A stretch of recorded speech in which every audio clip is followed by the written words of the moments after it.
Hey guys, and welcome to Let's Play Settlers of Catan. Catan. I already said it wrong. Part 1.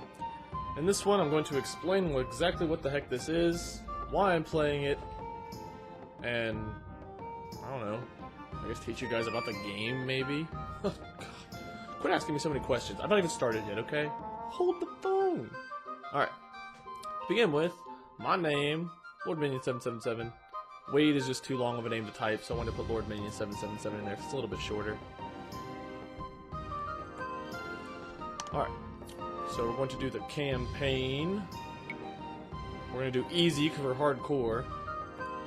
Actually, the reason we're doing easy is this. There's two game modes. Easy and normal. I'm kind of a noob at this game in general, for one. Two, I don't want to like lose every single time because I'm not that good and don't have great strategies at this game. And three, easy is probably going to be a little bit faster to play through, and that way you guys can either see a wider variety of maps, or else I can at least beat them faster. So, if it gets to be too easy, I'll go back and change it. For now, we're going to try it this way. So, let's get started. Look what the tide washed in. I am Knight Siegfried, guard of these shores. Are you? Are you a settler? Anyone looking to settle needs my permission first. Oh, Siegfried. Firstly, wanted to need your permission to say hello. Hi. I'm Marianne, and I live on a farm just north of the Hi, forest. Marianne. Where's Gilligan? Marianne, you're way too trusting. What if that's a robber or a barbarian spy? We'd better keep to ourselves. I don't like Well, you. Siegfried, we both know rejecting new settlers has never been a custom here on the island of Catan. Besides, our new friend here seems to be quite enchanting. I'm enchanting. Are you a sir or a madam? I can't tell in all this fog. All I can see is your silhouette. Oh, you evil. New settler.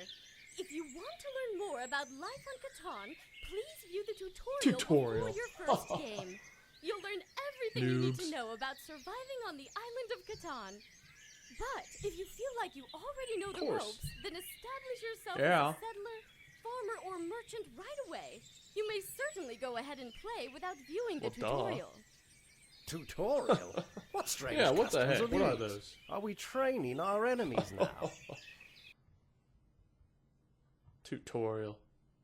I don't need a tutorial. I probably need the tutorial. I'm probably screwed. Alright.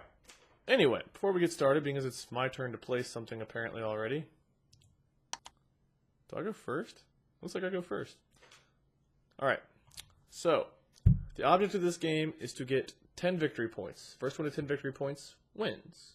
That changes a little bit whenever you do custom versions of this game, but for the gist of it, let's just say 10 victory points, you win. So, this board you're looking at is full of resources. Resources allowed you to build what I have right here: settlements, cities, roads. Talk about ships later. Development cards. I'll talk about those later. To begin the game, the setup is you set up the board, which randomizes the cards and resource layout and so on. And usually these are randomized to the little shapes on the little half moon thing, crescent moon shapes. So to begin with, you put down 2 settlements. So we get to pick where we want our first 2 settlements at. I like this spot a lot. Actually, I like this spot even more. We're going to go right here to begin with, I think. So the reason I'm going to pick this spot is the first 2 resources you need early on are brick and wood. The other resources are ore, sheep, and wheat. Some people call this iron. Some people call this wool. I'm lazy, and I like to call them sheep. I like to call this ore. So you have brick, wood, ore, sheep, wheat. This middle one is desert. It is useless. It is there simply so that if you put something here, you only have access to 2 resources instead of 3. So if I put this here, I have access to ore, sheep, and wood. Clearly I don't know how to play this game. If I put this here, I have access to brick, sheep, and wood. If I put this here, wood, or brick. So I'm going to place the first one here. Now that I've placed that, I get to place a road. Now you cannot build a settlement like right next to another settlement. They've got to be 2 roads apart, and you have to build roads to get there. So I like the look of that wheat. I have a feeling someone's going to come and keep me from getting to that wheat. But we're going to try. Because I don't think that sheep's going to get taken right away. So let's try going this way. And hope that they don't place theirs like right there. Or someone can go right there.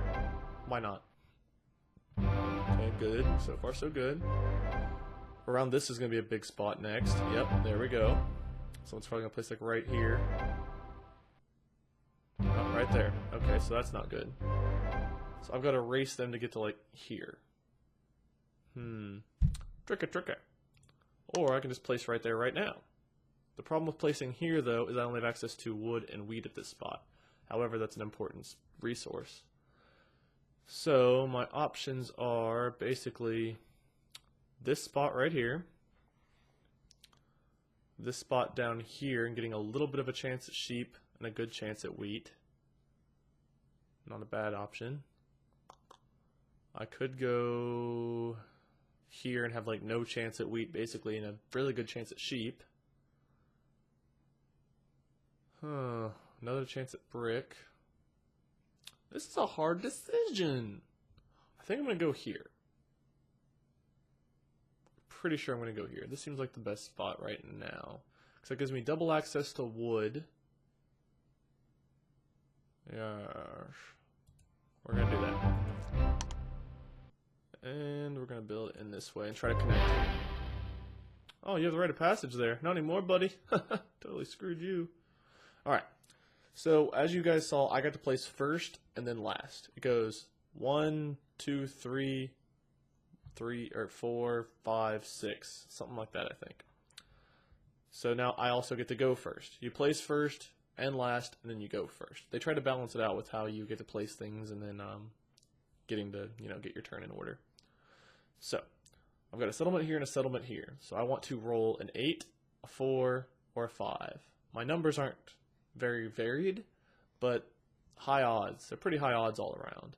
A 4 is my lowest, and that's really not that bad. So, that being said, let's roll the dice.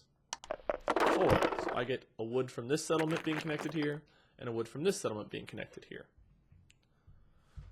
I also got a wheat because I placed my second settlement here, and when you place your second settlement, you get the resources connected to it. So I got a wood from here and a wheat from there to start with. Okay, so that's all I can do for this turn because I can't really build anything, so I'm going to end my turn. Now it's Siegfried's turn. He rolled a 12. Nobody's connected to a 12, so nobody gets anything. He's offering a wheat for wood. I'm saying nope. He's offering sheep for wood. I'm saying nope. Now it should be Marianne's turn, which it is. Marianne rolled a 7. Okay, so the robber comes into play early on. Okay. She rolled a 7, meaning she gets the robber, because there's no resource with a 7 attached to it. 7 is the most commonly rolled number, statistically, among 2 dice. So, when you roll that, you get to move the robber to block somebody's resources. She's blocking wood from Siegfried right now. And when you block it, you can also take a card from whoever's connected to this territory. If I had one here, she could choose between him and I, but being as only him there, she has to take a card from him. So she did. Now she's trying to trade me sheep for wood. I really have no use for sheep right now, so I'm going to say no. And then if she can't do anything, it's going to be my turn. Or for wood. I don't really need that right now. Sheep is a rare resource for me. 2 sheep for 1 wood. I have no access to sheep at the moment. That's tempting. I'm going to do it. I can spare 1 wood. I've got pretty good access to wood. Sheep I can't get at all. Getting 2 resources for 1. Not bad. My turn. Rolled a dice. 7, so I get to move this little guy. Who has good access to... You do. So, I want to block... I want to block this. Now, when I really hope to steal your wood, or your brick. I want to steal your wood. I want to steal your brick. I got her brick! Oh yeah! Oh yeah! Go with it! Go with it! So, let's build us a road here. Just so we fully have cut this guy off, so now we've got a long road going through here. And that's all we can do for now, so we'll end our turn. Now we'll start expanding elsewhere, because we don't have to worry about connecting our roads here. I want to try to get longest road. Whenever you get 5 roads in a row, the first one to get that gets a card called longest road. It's worth 2 victory points. The only way you can lose longest road, wheat for wood? No. The only way you lose the longest road is someone builds a road longer than yours. If they tie you, you still get to keep it. No, thank you. We've not rolled like any 8s yet, have we? Maybe 1. 10. 10 doesn't help me. So if you get to, if your road's 6 in length and somebody builds 6 in, well, another road 6 in length, you still have longest road. If they build 7 and you still have 6, they get to take it from you. It's not good. Oh yeah, I'm so rich in resources. Alright, so let's see, where do we want to build our next place to? Actually, I think this would be a good spot and get this wheat port. This wheat port allows you to trade 2 wheat for 1 of any other resource. As you see, there's a 3-to-1 port, there's an ore port, a wood port, a brick port, a sheep port. I have pretty good access to wheat. This 8's pretty darn good. So we're going to try to build around it to this spot, which is a port, to take this.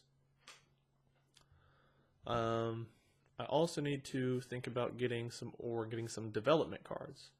Development cards give you either victory points, a knight, where it's basically you get to move the robber and steal a resource, a monopoly card where you get to take all of one resource from every other opponent. So say you see that someone rolls, I don't know, a 6, and you know that, say that they've got like 3 cities here and they get 3 wood from that. So I say I want wood, and I get all of their wood, all of their wood, all theirs and all theirs. Which comes in handy sometimes, especially whenever you need a resource or don't want them to have one. Another card you can get is called Road Building, where you get to place 2 roads right away. Pretty nice, especially early on. That being said, I can't build anything right now, so we're going to end my turn. 7. That robber's going to the sheep, so Siegfried's going to steal from Marianne. Oh, totally called that. Now, he got a development card. We don't know what he got, though.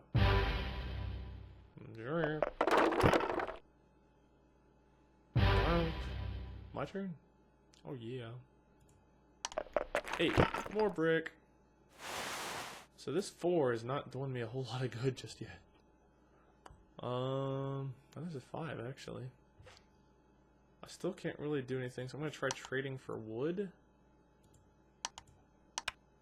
No one wants to trade me for wood. If I offer 2, maybe? No. If I offer a wool for wood? No. Offer a brick for wood? Brick for wood? If I try to get 2 wood, would you do that? No. Brick for wood, you'll do. So I can build a second road. Bam. So now I need to build a settlement here. So for a settlement, I need 1 wood, 1 brick, 1 sheep, 1 wheat. A road's just 1 brick and 1 wood. So I've got the sheep and the wheat covered. I just need another brick and another wood. Okay. 6 does not help me at all. But it also doesn't help them that much because they don't get a sheep. All they get's the 1 wood. That's Aww, don't take from me. Oh, she drew from Siegfried, but she blocked both of our brick source, which isn't good, because right now I really need brick. And of course I roll an 8 where I would have gotten brick. Erpa derpa werpa. Alright, let's see if someone will trade a wood. No. Somebody trade a wood for that. No. Somebody trade a brick for no. So no one wants to offer me anything. So I'm going to trade in. Do I have a port of any kind yet? No, I do not. It's going to cost me 4 wheat to trade for a brick. But I'm going to do it because, or I meant to do it here with the bank. You can always trade 4 of any resource for 1 of any other if you don't have any ports. It's kind of a waste of resources, but also there's a reason you don't want to have too many cards in your hand. I'll explain that in a second. I'll actually explain right now since it's still my turn. If you have more than 7 cards in your hand, say you have 8 cards in your hand and someone rolls a 7, and they get to move the robber. When a 7 is rolled, if you have more than 7 cards, you also have to discard half of them. So if you have 8 cards, you have to discard 4. If you have 9 cards, you also discard 4 because it's always the lesser half. 10 would be 5, 11, 5, etc. So, now I've only got 4 cards in my hand, so I should be okay to go through a round. Oh, I got a brick from that. Swoop! I just need a wood. So if someone would roll a 4, I'd really be in business. 4, please. 7. No! See if I'm so greedy. Not me. Not me. So now my wheat's blocked off. Marianne is really becoming a pain in the you-know-what. 7. Oh, I get to... Oh, sweet justice. Take away your wood. You. I need a wood! See if anyone will trade a brick for a wood. Anybody? Nope. Nobody has any wood, apparently. They need to see a doctor about that. Oh, I got wood. Oh, you want to offer me a brick for a wood? I don't think so. Stay away from my wood. If I had a nickel every time I had to say that to people. Alright, I think I'm going to end this next time it gets to be my turn. Sheep for wood? Nope. I don't think I've rolled a single 5 since I started this, have I? Alright, my turn. Alright. I'm going to end this one here, guys. Thank you so much for watching. This has been Let's Play Settlers of Catan, Part 1. If you guys enjoy this one, keep watching. If you don't enjoy, don't watch. I'm really doing this because, 1, I really want to play this game because I really enjoy it. 2, I figured since I found it online, you guys might enjoy it. And 3, there is a board game version of this, if I haven't mentioned this already, that is really, really fun to play with friends. You need 3 people to 4 people to play. They have expansions where you can play more than that, and some way of playing with 2, but basically it's a 3 to 4 person game. And honestly, it will give you hours and hours of addicted entertainment. The games are really easy to set up. You have a randomized board every time, so it's always different. And honestly, it's a lot of fun with friends because you guys can laugh the whole time because you get screwed over by the dumbest of things. And people screw you over. Like, I screwed this guy over by building my roads here, so he's probably going to be angry with me. But the next game, he might do the same thing to me and we can laugh about it. So, generally, it's non-hostile fun. But I'd highly recommend at least playing the online against computers or, people or whatever you want to do. Or buying the board game. But hopefully you guys enjoy watching this. I don't know. I felt like playing and I figured if I wanted to play it and I can't live stream it because of my internet, I might as well record it and show you guys. So, thank you for watching. Stay tuned for part 2. Until next time. See ya!